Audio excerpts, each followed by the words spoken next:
हमने जब मिलिंद देवरा जी से बात की एंटी राइट्स बिल के बारे में, तो उन्होंने कहा ये मेरा फर्स्ट एजेंडा है। इसके बारे में आपका क्या कहना है? देखिए, prevention of communal violence bill है, वो मिलिंद देवरा साहब का भी एजेंडा में है, एज ए एमएलए हमारे एजेंडा में भी है। इस इलाके की आवाम और देश की आवाम चाहती है कि prevention of communal violence bill को लाया जाए।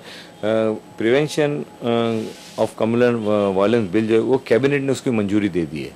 आने वाले दिनों में यूपीए की सरकार आते ही उस बिल को पार्लियामेंट में लाएगी और हम सबकी कोशिश है और सबका प्रयास है कि वो बिल को पास किया जाए, ताकि आने वाले दिनों में 2002 का गुजरात और मुजफ्फरनगर जो 2014 में हुआ है वैसे दंगे ना हो। अगर दंगा हो तो जो दंगा करता है उनको सज़ा दी जाए। उसके लिए कानून लाना बहुत ज़रूरी है, एक टाइट कानून लाना, एक ऐसा कानून जो लोग दंगा करने वाले जो है उनके ऊपर कड़ी कार्रवाई हो। तो ये हमारी सबकी प्रायोरिटी है कि आने वाले दिनों में यूपीए की सरकार के अंदर prevention of communal violence bill को पार्लियामेंट में लाकर उसको पास कराना चाहिए।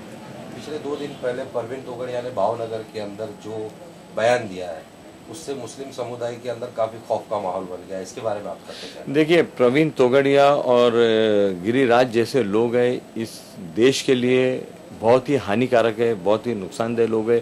इनकी विचारधारा जो है उस देश को बांटना, इस देश को तोड़ने का काम कर रही है। प्रवीण तोगड़िया को फौरन अरेस्ट करना चाहिए। ऐसे लोगों के घर में जाकर उनके घर को खाली कराने की धमकी देकर उनके घर पे कब्जा करने की धमकी, ये जो है हमारे देश के कानून के खिलाफ है। और प्रवीण तोगड़िया जब भी कहते हैं उनकी भावना बिल्कुल क्लियर रहती है, वो एंटी इंडियन बात करते हैं, इस देश के जो संविधान है उसके खिलाफ बात करते हैं, इस देश में रहने वाली बहुत बड़ी आबादी जो अक़लियत की आबादी है उसके खिलाफ बात करते हैं।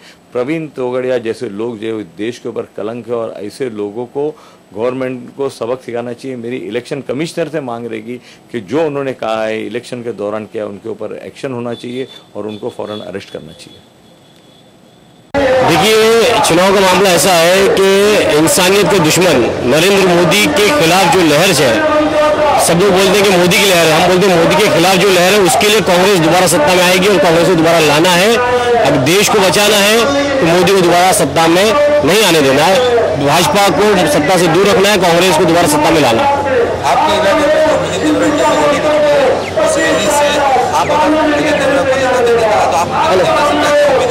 मिलिंद देवरा जी से उम्मीद रखते हैं कि मिलिंद देवरा जी इलेक्शन में जीत जाएंगे। जीत जाने के बाद उन्होंने कहा कि मैं एंटी कम्युनल वायलेंस बिल मेरा फर्स्ट एजेंडा होगा। हम ये देखेंगे कि उनका एजेंडा बने और वो सारा काम करें जिससे इंसानियत का भला हो, देश का भला हो और साउथ मुंबई का भला हो। हमें उम्मीद है कि जीतने के बाद जिस तो कांग्रेस के पदाधिकारी अपने को उनकी जो शिकायतें सुनते हैं उसको हल करते हैं, उसी तरह राष्ट्रवादी कांग्रेस पार्टी के जो कार्यकर्ता उनकी पदाधिकारी जो तकलीफ होगी जब उनके सामने लेके जाएंगे तो उससे अच्छी तरह उसे हल करने की कोशिश करेंगे। एंटी राइट्स बिल के बारे में जो ने बस एजेंडा कहा है उसके बारे में आपका क्या कहना है? हमें पूरी उम्मीद है कि इस जो बिल को पास कराने की कोशिश करेंगे।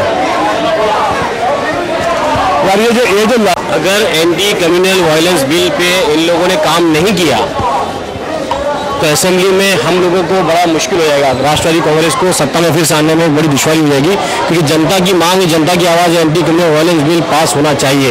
अगर हमारे नेता, हमारे लीडर, हमारे एमपी उसको पास कराने में असमर्थ रहे तो महाराष्ट्र की असेंबली में हमको उसका नुकसान उठाना पड़ सकता है। दो पार्टियों के दरमियान न होकर